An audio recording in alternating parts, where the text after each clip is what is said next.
everyone, it's Bob McCraney with Texas Pride Realty Group, and today I want to talk about title and what a title company does for us in a closing. So I have JT Williams here with us, and JT is with Independence Title.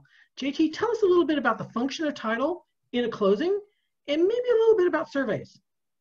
Sure. So it's a broad subject, but a title company's primary function is to facilitate the transaction. And you can ask other people, they'll probably tell you something a little different, but that's the primary function we do. We are the middleman that facilitates the money.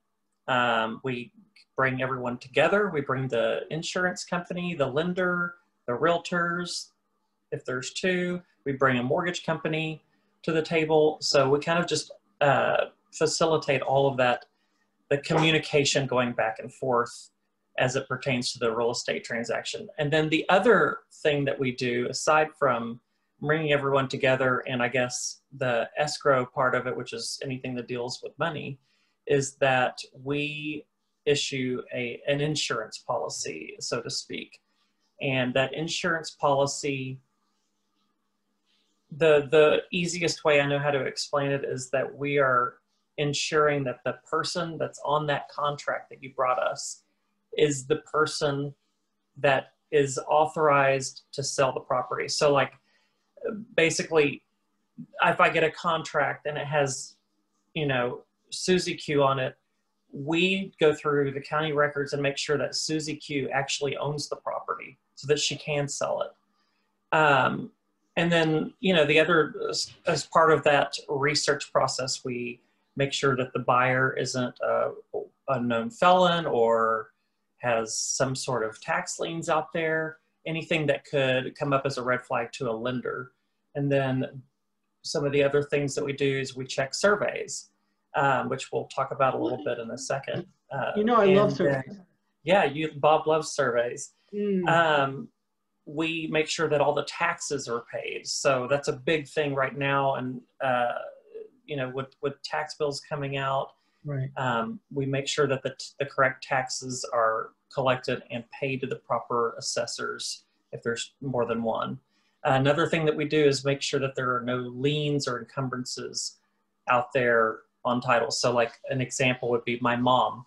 She sold a piece of property, just raw land, and she goes, "Do we need to use a realtor?" And I was like, "Well, yeah, you know, my business is telling you, yes, you need to use a realtor because I certainly don't want to have to answer all your questions." But she's like, "Well, it's only a $20,000 property, so it's not that big of a deal." And I said, "Okay, well, fine, whatever. You do your thing, and then I'm going to sit over here. I don't even want to do the title work for it because I want you to, you know, just deal with it." So she said, "Fine." Well, and it was in the middle of nowhere, so she basically went with this buyer to the county clerk, the county clerk's office, and they filed a deed.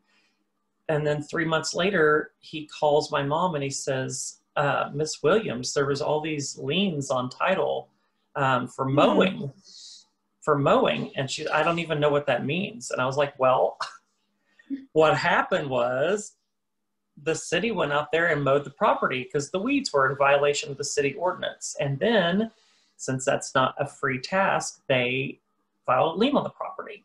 So all that to say, there was liens out there. They didn't get a title insurance policy. So guess what? Mama had to choke up some money.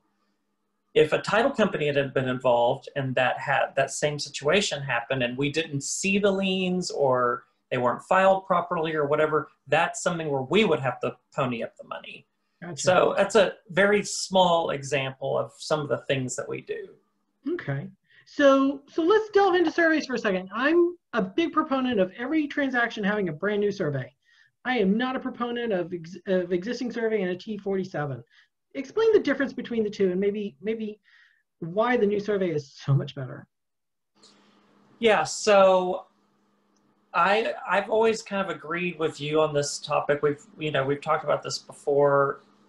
New surveys are always a good idea. Okay, so for instance, I was provided a survey from 1978 on a deal a couple weeks ago, and I got it almost approved, but it was missing something. I don't even remember what exactly it was that it was missing, but it was like maybe something minute, like the surveyor didn't seal it or it was so old that we couldn't see it.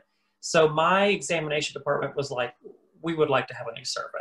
If we're going to issue, because we also had the box checked on the contract that we were providing extra insurance on the owner's policy for the boundaries, the amendment to the boundaries. So they were like, we want a new survey. And there was a lender involved. So I ordered a new survey, and the surveyor came back and they were like, oh, you said that your legal description on your title work said that it was lot 8 of block B. Okay. But it's actually lot 8 and a portion of lot 9 of block B. And I said, well, I'm looking through everything and I don't see that anywhere. Well, I don't know, back in 2015 or something was where the disconnect happened. They had used this prior survey on numerous different closings and no one required a new survey. Okay, fine. Well, it seemed that what happened was in one of the closings, they dropped the ball with the legal description, or maybe a survey hadn't been used and then the existing survey appeared for this one transaction, meaning that the survey that I was provided, the existing survey, only had that one lot on there. Wow. And that survey must have come to fruition during this closing, because from that point forward, from 2015, it was always that one lot. And not the other portion. Right. Well, this guy had no idea. He had been treating it as if he owned the other portion of that lot, not knowing where his property line actually ended. So I said, well, we need to pump the brakes here because the survey doesn't line up. Okay, so all that to say that we had to go back to 2008 and find all these people to sign a new deed conveying that portion of that lot to this dude that was selling the property. If we hadn't gotten a new survey, it would have just been, I mean, literally the tax records had to be updated. Whoever blundered it so bad that it was basically, we had to go back and reclose, well, not really, but yes, find everyone that had been part from like 2008 to 2015 and make sure that everything was married up to the correct legal description. Good for you. So why does Bob like a new survey? Because those sort of things, that's a big deal. But little things like,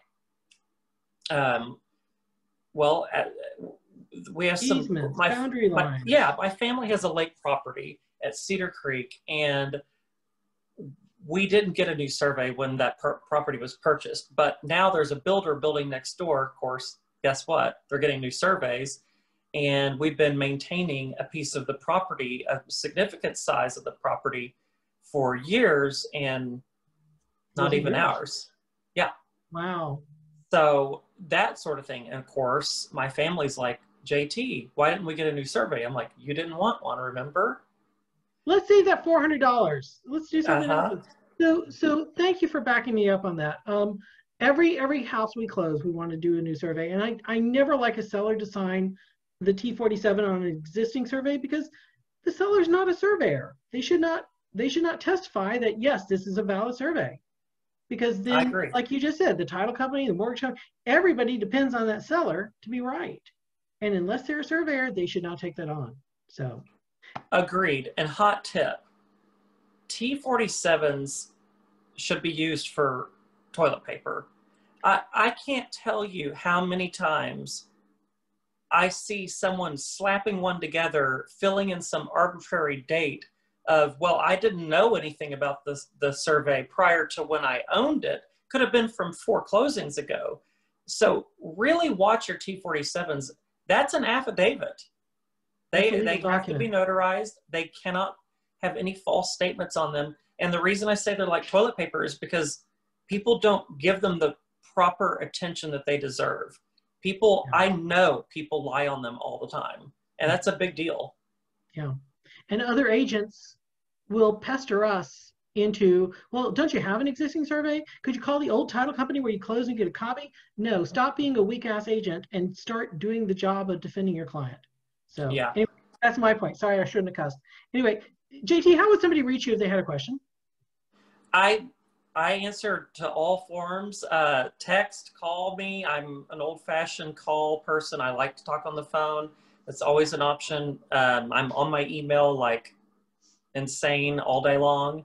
But a lot of agents nowadays like to text, and that's completely fine with me. I am one of the very rare title people that actually uses an iMac, and I have my text on there. I have my email on there. And what's your phone number? It is 214-274-9609. And I am working from home this evening. As you can see, I'm in my bedroom right now, but I do go to the office still, even with all of the stuff going on. So we are still full. With COVID, I'm seeing everybody's houses and I'm seeing everybody's pets. So it's all good. Right. Thanks for being here. Will you come back next quarter and talk to us again? I would love to. Be an honor. Great. Take care. Thanks, Bob.